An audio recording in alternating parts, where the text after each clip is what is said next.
দিনের আলো নিভে আসছে, আকাশে সূর্য লাল রঙে বিদায় নিচ্ছে। সবাই ব্যস্ত দিনের হিসাব মেলায়।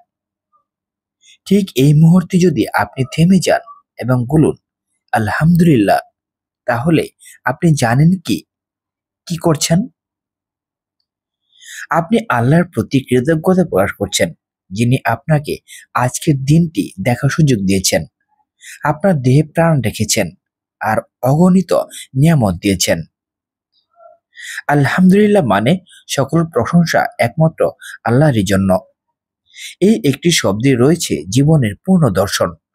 যখন আপনি আলহামদুলিল্লাহ বলেন, আপনি স্বীকার করছেন আপনার সব সুখ, সাফল্য, জীবন, নিঃশ্বাস সবই আল্লাহর দান। নবী সাল্লাল্লাহু আলাইহি সাল্লাম বলেছেন, যে ব্যক্তি আলহামদুলিল্লাহ বলে তার জন্য আল্লাহ জান্নাতে একটি বৃক্ষ রোপণ করেন। তিরমিজি। অর্থাৎ আপনি যখন সন্ধ্যায় বলছেন আলহামদুলিল্লাহ, তখন শুধু কৃতজ্ঞতা নয়, আপনি জান্নাতের বীজ বপন করছেন। আল্লাহ তাআলা কুরআনে বলেন, সুতরাং তুমি তোমার প্রভুকে স্মরণ করো সন্ধ্যায় ও প্রভাতে এবং তার প্রশংসা করো। সূরা আর-রুম। সন্ধ্যা এমন এক সময় যখন ফেরেশতারা দিন ও রাতের হিসাব বদল করেন। তুমি যদি এই মুহূর্তে বলো আলহামদুলিল্লাহ, তাহলে ফেরেশতারা তোমার আমলনামায় লিখে দেয় এই বান্দা আজ কৃতজ্ঞ ছিল। আর আল্লাহ তাআলা বলেন, যদি তোমরা কৃতজ্ঞ হও তবে আমি অবশ্যই আরো বাড়িয়ে দেব। সূরা ইব্রাহিম। অর্থাৎ তুমি যদি সন্ধ্যায় আলহামদুলিল্লাহ বলো, আল্লাহ তোমার রিজিক বাড়িয়ে দেবেন, তোমার দুঃখে বরকত আনবেন আর তোমার জীবনে আলো ছড়িয়ে দেবেন। একজন দরিদ্র মানুষ ছিল, নাম আব্দুল হাকিম। দৈনন্দিন জীবনে কষ্ট ছিল, চাকরি ছিল না, কখনো কখনো একবেলা খাবারও জুটত না। একদিন এক আলিম তাকে বললেন, ভাই, প্রতিদিন সন্ধ্যায় যখন সূর্য ডুবে যাবে তখন 3 বার বলবেন আলহামদুলিল্লাহ আলা কুল্লি হাল। অর্থ, সব অবস্থায় আল্লাহর প্রশংসা। তিনি শুরু করলেন সেই জিকির। প্রথম দিন কিছুই ঘটেনি, কিন্তু 1 মাস পর একজন বন্ধু পুরনো একটা চাকরির সুযোগ দিলেন, যেখানে তার আয় আগের থেকে দ্বিগুণ হলো। তিনি বললেন, আমি বুঝলাম আলহামদুলিল্লাহ শুধু জিকির নয়, এটা আমার জীবনের পরিবর্তনের শুরু। আলহামদুলিল্লাহ বলার উপকারিতা হচ্ছে, দুঃখ দূর করে।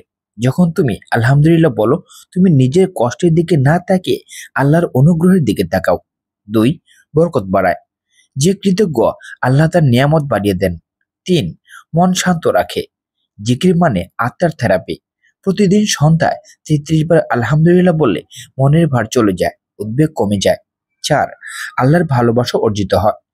রাসূল সাল্লাল্লাহু আলাইহি ওয়াসাল্লাম বলেছেন, আল্লাহর প্রিয়তম শব্দ 4টি: সুবহানাল্লাহ, আলহামদুলিল্লাহ, লা ইলাহা ইল্লাল্লাহ, আল্লাহু আকবার।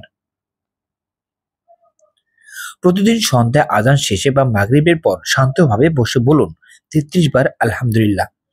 আপনি চাইলে সাথে আরো পড়তে পারেন, সুবহানাল্লাহ 33 বার, আলহামদুলিল্লাহ 33 বার, আল্লাহু আকবার 34 বার। এরা নবীজির প্রিয় জিকির, যা তিনি হযরত ফাতিমা রাদিয়াল্লাহু আনহাকে শিখিয়েছিলেন ক্লান্তি দূর করার জন্য। আজও যে মানুষ এটি করে, তার হৃদয়ে আল্লাহ প্রশান্তি দেন, রিজিক বাড়ান আর জীবনকে হালকা করে দেন। প্রিয় দর্শক, সন্ধ্যা মানে কেবল দিন শেষ নয়, এটা আল্লাহর কাছে ফিরে যাওয়ার এক দাওয়াত। তুমি যদি এই সময়ে বলো আলহামদুলিল্লাহ, তাহলে আল্লাহ বলেন ফেরেশতাদের, দেখো আমার বান্দা আমাকে স্মরণ করছে, আমি তার জীবন থেকে দুঃখ মুছে দেব। তাই আজ থেকে শুরু করুন, প্রতিদিন সন্ধ্যায় অন্তত 3 বার বলুন আলহামদুলিল্লাহ। দেখবেন আপনার জীবন বদলে যাবে, মন হালকা হবে, নিজেকে বরকত আসবে আর হৃদয়ে আসবে শান্তির নূর। আলহামদুলিল্লাহ বলা কখনো বন্ধ করবেন না, কারণ কৃতজ্ঞ হৃদয়ে আল্লাহর সবচেয়ে প্রিয় বান্দা।